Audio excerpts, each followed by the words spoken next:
આજે છે ને સવારનું મારું મગજ આમ હલી ગયું છે ને દિમાગ કામ નથી કરતું. આજે સમાચાર સાંભળ્યા ને તમે બી સાંભળ્યા હશે આગળ. મને થોડા લેટ સમાચાર મળ્યા. મહારાષ્ટ્રની એક 4 વર્ષની છોકરી ઉપર રેપ થયો અને રેપ કરવાની સાથે સાથે એને મોઢું ઉપર મારીને એને હત્યા કરી દેવામાં આવી. બિચારીની ડેથ થઈ ગઈ. હવે નાની માસૂમ છોકરીએ આખી દુનિયા બી નથી જોઈ અને રેપ શું કહેવાય એ બી એને નથી ખબર. અને આજના જુવાનિયાઓને, નાની છોકરીઓને બી નથી છોડતા. જરાક તો શરમ કરો. એમાં નાનું બાળક, માસૂમ બાળકનું શું વાંક? અને એ પહેલાં જે જુવાનિયા છે, પહેલાં તો એની માઓને હું કહું કે તમે લોકો તો જરાક તમારા છોકરા ઉપર, તમારા બાળકો પર તો ધ્યાન આપો. એ ક્યાં જાય છે, શું કરે છે, એની કેવી આવડત છે, કળા છે, શું કઈ રીતનું કરે છે, એની બેઠક ઉઠક કેવી રીતની છે, ફ્રેન્ડ સર્કલ કેવી રીતનું છે, એ તો જરાક જુઓ. જેનાથી આપણને બી ખબર પડે કે આપણું બાળક શું છે, કેવી પ્રવૃત્તિનું છે, કેવું ચરિત્રનું છે.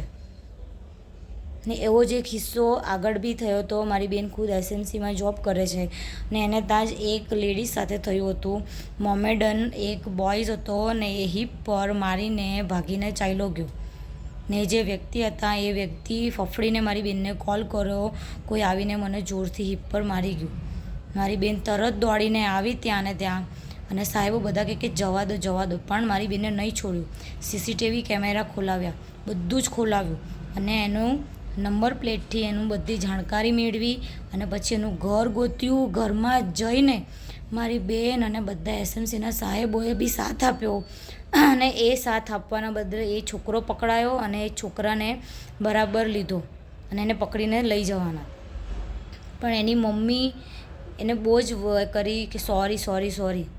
અને મારી બેનને થેન્ક યુ કીધું. કેમ કે બેનને એમ કીધું કે તમે આ વસ્તુ મને કીધી કે મારા છોકરાએ આવું કર્યું, ત્યારે આજે મને ખબર પડી કે મારા છોકરા કેવી આદત છે, એના કેવું ચરિત્ર છે, એનું કેવું વર્તન છે, ક્યાં આવે છે, જાય છે, શું કરે છે, એ વસ્તુ આજે મને ખબર પડી. સારું થયું તમે કમ્પ્લેટ કરીને મારા ઘરે આવ્યા. એ મારી બેનને આજે થેન્ક યુ કહેવા લાગ્યા. તો તમે ઓનલી કમાવામાં, કામમાં, એમાં ને એમાં બિઝી રહેશો, પણ તમારું બાળક શું કરે છે, શું નહીં એ બી જુઓ. ભલે એ ગર્લ હોય કે બોય હોય, મોટા થઈ ગયા એટલે આપણે હાથ છોડી દેવાનો નથી. હવે એવો જ રીતનો આ કિસ્સો જે આજે મેં આ સાંભળ્યો તો મારું લોહી ઉકળી ગયું. એટલે આજે મારે આ વિડીયો બનાવવો પડ્યો. ને તો મેં હમણાં કેટલા ટાઈમથી વિડીયો બનાવવાનો છોડી દીધો હતો. જો કાનૂન બધી વસ્તુના બને છે, જેમ કે નોટબંધીના તરત ને તરત ડિસિઝન લઈને એ વસ્તુ બંધ થતી હોય. જેમ કે ઓપરેશન સિંદૂર, તરત ઓન ધી સ્પોટ બધા જેટલાના બી સિંદૂર ગયા હતા તો એની સામે એને રિઝલ્ટ મળવા માટે મોદી દાદાએ લીધો, સામે રિઝલ્ટ, એક્શન લીધું તરત.